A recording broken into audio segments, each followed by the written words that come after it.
All right, so we're going to introduce the idea of the Galois group in this chapter. First, a motivating example.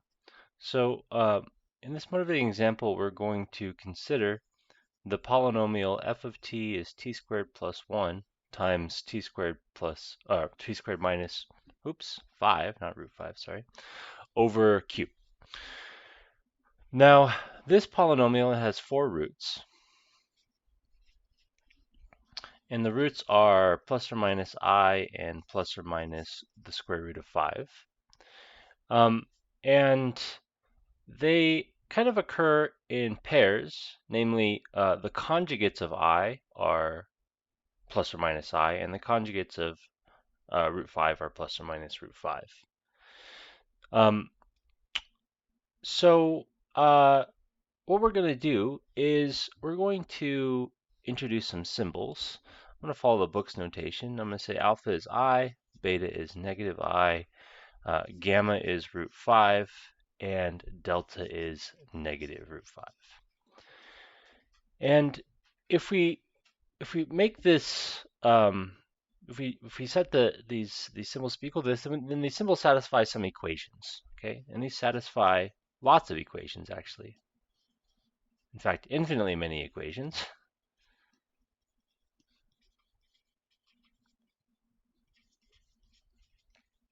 Some of the equations that they satisfy are like alpha squared plus 1 is 0, alpha plus beta is 0, delta squared minus 5 is 0, gamma plus delta is 0, alpha gamma minus beta delta is 0.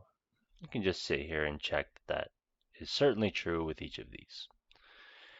Now, some equations, though, are not true, so and fail to satisfy others.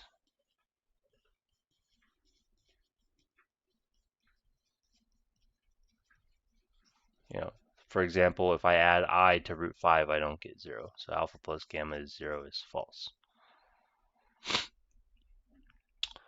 Okay, so we have some valid equations and some invalid equations that the symbols alpha, beta, and gamma satisfy.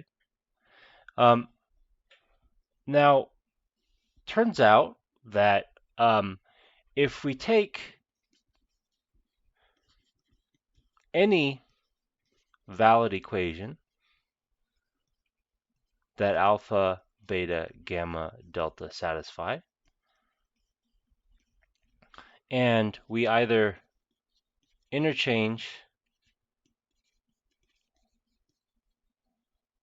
alpha and beta or gamma delta, then it's still a valid equation.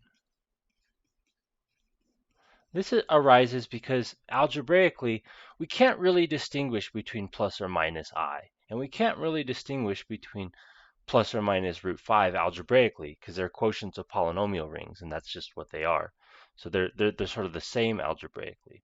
So for example, if we take our equations up here and we do this interchange process, let's first replace all the alphas with a beta. We'll get beta squared plus 1 is 0. That's certainly true. We get beta plus alpha is 0. That's certainly true. These ones aren't going to change. We also have something, let's see, delta plus gamma is 0, won't change. Let's see, gamma plus delta is 0, won't change. And then the last one, if we interchange them, we get beta gamma minus alpha delta is 0, and that of course is still going to be true. And then of course the same thing would be we would still get a bunch of equations that are still valid if we then interchange gamma with delta, or we only interchange gamma with delta, or maybe we did them first, So you can easily check these. But again, some of them we get the invalid equation. Gamma squared plus 1 is 0 if we interchange alpha and delta. Or alpha and gamma, sorry. All right, so if we have a valid equation and we interchange alpha and beta or gamma and delta, it stays valid. And what we're doing here is we're permuting the roots.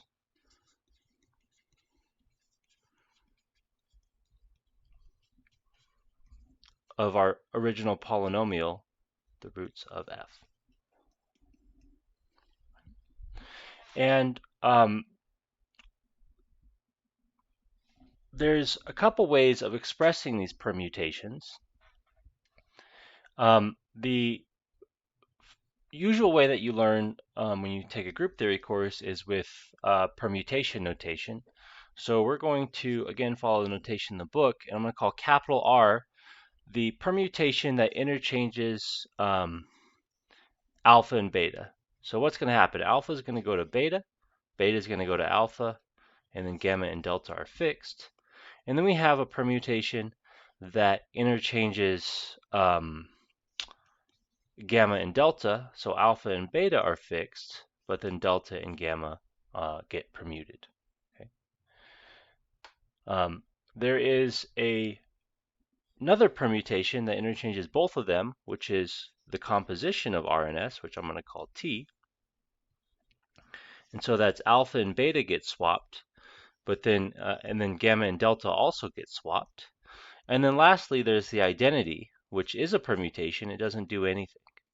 It's like, well, the identity is always an operation that we have. So we have these 4 operations, and these are 4 different ways of swapping roots. Okay. Now, all the different ways, the different permutations of alpha, beta, gamma, delta form the symmetric group, which has order 4 factorial is 24. So there's 24 total possible permutations of our roots.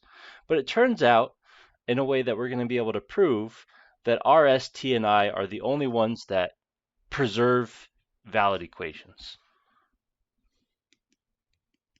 Let's call this G, which is I, R, S, and T, are the only ones that preserve valid equations.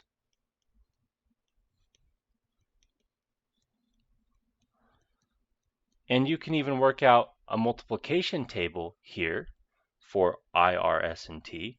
And if you do that, if you remember how to do these, where composition of permutations is our operation, all of the elements have order 2 because they're interchange elements. So we have identities on the diagonal. This first column is just a copy of the elements.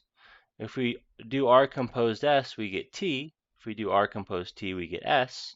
If we do R composed S, S composed R, we again get T. And this one's going to be S, this one's going to be R, this one's going to be R.